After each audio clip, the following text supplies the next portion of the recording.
Hello বন্ধুরা, দেখো এটা কি বলো তো? এটা হচ্ছে শাপলা ফুল। শাপলা ফুলের বড়া দেখলাম যে মোটামুটি ফেসবুকে পুরোই ভাইরাল।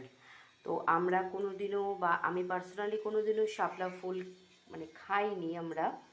তো আমরা মেনলি যেটা খাই সেটা হচ্ছে শাপলার যে ডাঁটাগুলো হয় সেগুলোই আমরা খাই। তো দেখলাম যে সবাই ফেসবুকে বেশ বড়া বানিয়ে বানিয়ে ছবি দিচ্ছে। তো ভাবলাম যে আমিও একটুখানি চেষ্টা করি করার। দেখো শাপলা ফুলগুলোকে খুব ভালো করে আমি ধুয়ে কুচি কুচি করে নিয়েছি কেটে।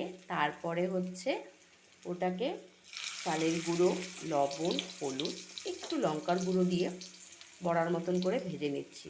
আমি জানি না কেমন হবে খেতে, বাট ট্রাই করি। সবাই যখন খাচ্ছে এটা নিশ্চয়ই ভালো লাগবে খেতে। তো ভাবলাম ওয়াই নট মি, আমিও ট্রাই করি একবার। তো দেখো, তো এই দেখো বড়াগুলো লাল লাল করে একটু ভেজে নিচ্ছি। আমার মনে হয় নিশ্চয়ই ভালোই হবে খেতে। তো সবাই খুব ভালো থেকো, সুস্থ থেকো, আর অবশ্যই কিন্তু খেয়ে জানাবো কেমন হলো এই শাপলা ফুলের বড়া। টাটা।